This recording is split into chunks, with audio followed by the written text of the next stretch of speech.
Pesach cleaning season is here, and in this week's Parashas Tzav, we have a mitzvah, the first mitzvah that's counted in the Sefer Mitzvos that tells us everything we need to know about cleaning house. It's the mitzvah of Trumas Adeshin, the removal of the ash, a special mitzvah performed only by Kohanim. And I'm going to talk about it a little bit now and talk about some interesting details having to do with it, ending off with our location around Derech. But first, a little bit about it. First of all, the Trumas Adeshin is a term that was made famous. One of the great commentators who lived right on the border between the Rishonim and the Achronim, an Australian posek named Rav Yisrael Ishalim, who wrote a sefer called the Trumas Adeshin. Why? Deshin in Gematria is 354, and in the sefer he had 354 tshuvos addressing major questions in Minhag Ashkenaz. In fact, it's one of the most frequently cited books by the Ramah and the Shulchan Aruch for how Ashkenazim practice and accustom themselves according to our minhagim and halacha. What do we learn about the mitzvah of Trumas Adeshin? So in the very beginning, in Perik Vav, Psukim, Beis Gimel and Daled, we learn that the Korban Olah, the burnt offering, burns all night long on the altar. The Kohanim dresses, the pasuk tells us, in a special linen garment.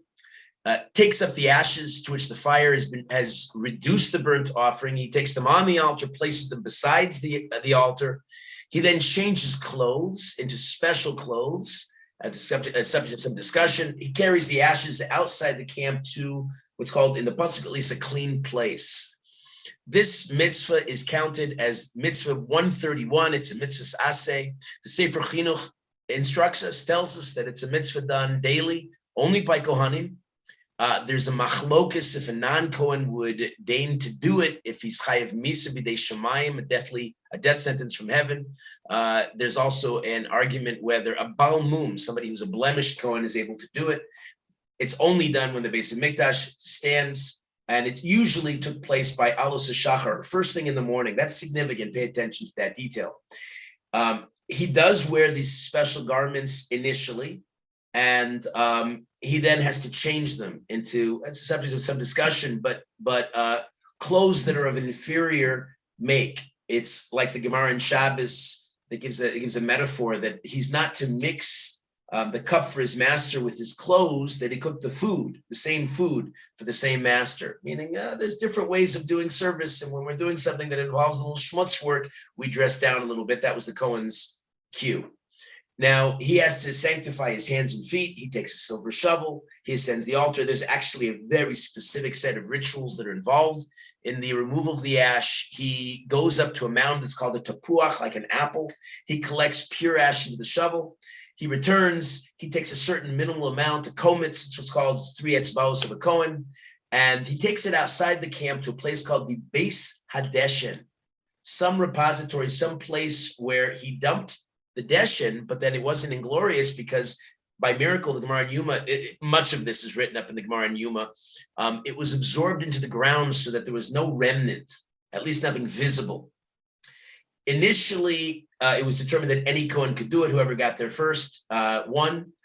There's some famous stories, maybe familiar to you, one of which where Kohanim are racing up the ramp to be able to be the first one there, and one of them caused the other to break his leg. There's an even more infamous story that involves a murder, somebody who quite literally backstabs his opponent. That's all in the Gemara. You can look it up in Yuma Chaf Gimel Amud Aleph. Eventually, they decide because of these events, they're going to do it by lottery, pious. The Chinuch explains the purpose of the mitzvah, lahagdil kavod habayis ulahadra b'chol yecholtenu, to emphasize the glory of the Beis Hamikdash and to give hiddur, beauty, with all of our might. We're adorning nothing less than the altar by removing the ashes in the place in which it's fitting to light the fire.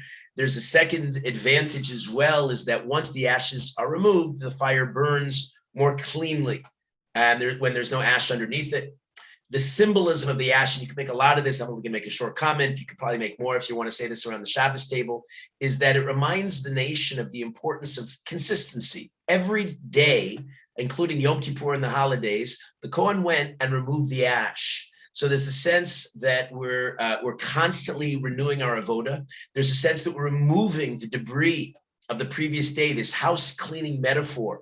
as a way of approaching our lives and constantly making tshuva, renewing our avoda every day so that we can serve Hashem with the state of being refreshed. That's really everything about the Trumas Hadeshin.